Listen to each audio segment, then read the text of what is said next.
श्रेयस म्हणेल की असे विधी वगैरे कशाला हवेत आणि आपण थोडक्यातच आवरूया, पण आपल्या सगळ्यांमध्ये एकवाक्यता हवी. काहीही झालं तर प्रत्येक विधी झाले पाहिजेत आणि सगळं सागर संगीतपणे आपण लग्न करून देऊ. बरोबर ना? लग्नाची सगळी जबाबदारी माझी. लग्नाचा सेटअप कुठे लागणार, लग्नाचे विधी कुठे होणार, हे सगळं मी बघणार. अरे हो रे बाबा, तुला हवं तसं सगळं कर. हा, ओके. बर. नाही, पण मला असं वाटतं की संजय, तू श्रेयसलाही विचार बरं का, हो. कारण त्याच्या आवडीनुसार, त्याच्या म्हणण्यानुसार सगळ्या गोष्टी होऊ देत. संजय, श्रेयस गेलाय कुठे सकाळी सकाळी? नाही, मलाही काही सांगून नाही गेला तो. आत्या, आत्या, काय झालं? काय झालं रे? मला थोडं बोलायचं होतं.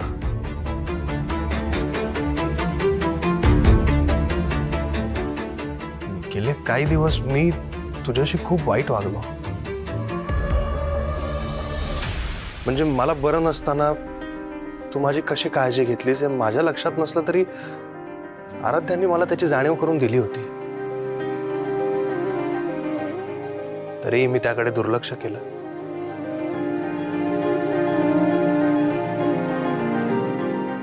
आणि मला बरं नसताना आपलं नातं नक्की कसं होतं हे मला लक्षात नसलं तरी तुला सगळं आठवत असेलच ना. त्याचा तुला किती त्रास होत असेल याचा मी विचार नाही केला.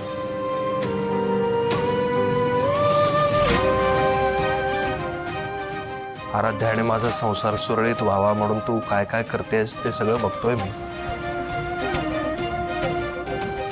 तरी मी राग धरून होतो मनात. तरी आमचं लग्न जुळावं म्हणून तू काय काय केलंस, गुरुजींची कशी मनधरणी केलीस हे सगळं मी बघितलं. आणि मी हे सगळं कधीच विसरणार नाही.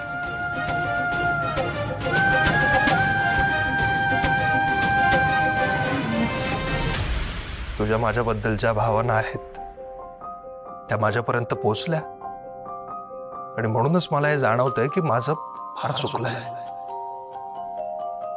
I am really really very sorry. Please मला माफ कर.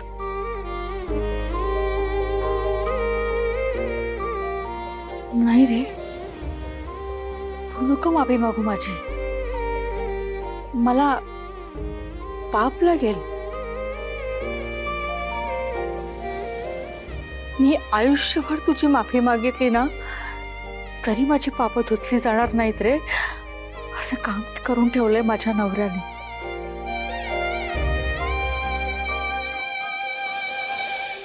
तू माझ्याबद्दल 2 शब्द बोललास, मी धन्य झाले.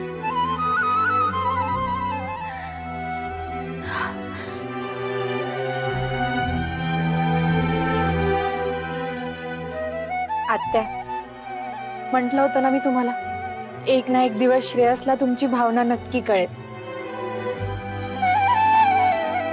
आजच तो क्षण आलाय.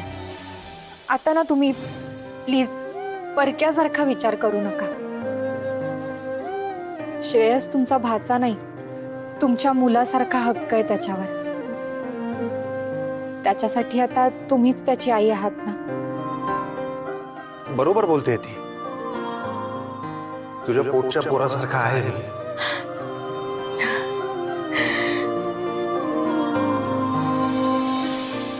मी काहीतरी आणलंय तुझ्यासाठी. फार काही नाही आहे. आणि तू काही बोलू नकोस, काही विचारू नकोस. तू फक्त घे.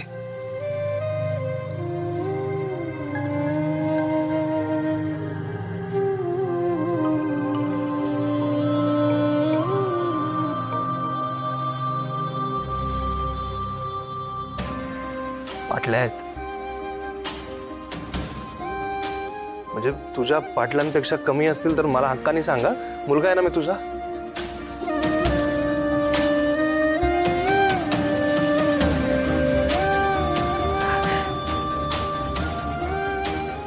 श्रेयस,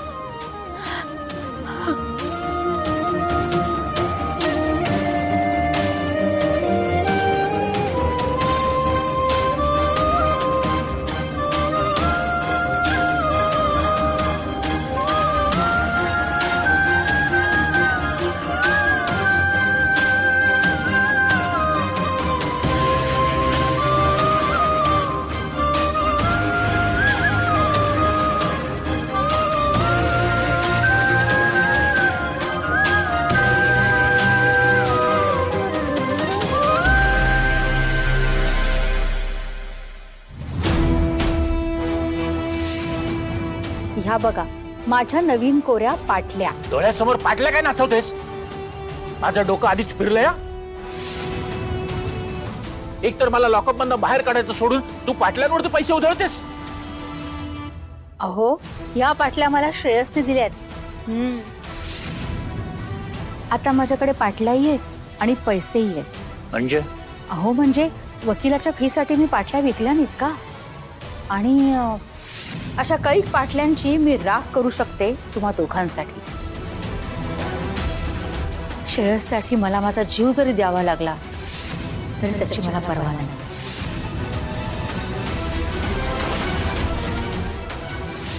आज इथे या परमेश्वरासमोर मी सांगते, अग्नीच्या साक्षीने,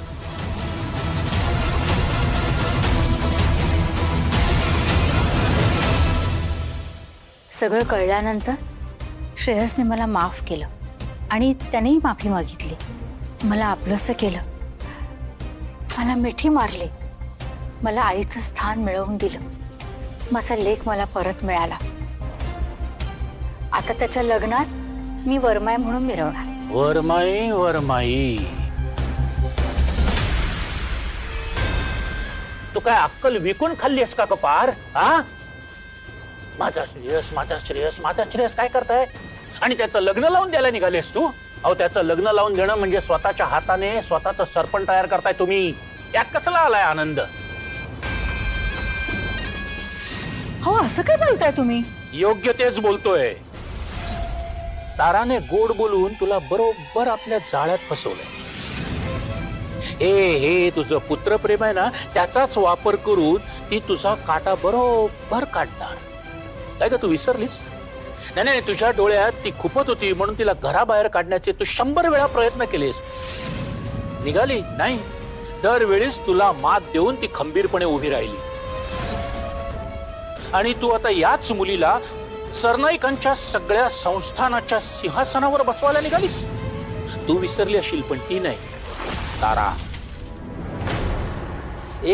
एकदा लग्न होऊ दे, मग बघ तुझा काटा ती कसा काढून तुला दूर फेकून देते. नाही असं नाहीये. म्हणजे मला हे कबूल आहे की आमच्यातून विस्तवही जात नव्हता. पण आता मला ताराबद्दल विश्वास आहे. सगळ्या चांगल्या माणसांप्रमाणे तिनं मला समजून घेतलंय. जेव्हा मी घर सोडून जात होते तेव्हा तिने श्रेयसची समजूत घातली आणि मला घरी थांबवलं. आणि त्या बदल्यात त्या दोघांनी कसलीही अपेक्षा ठेवली नव्हती. नाहीतर आज त्या घरातून बाहेर पडून श्रेयस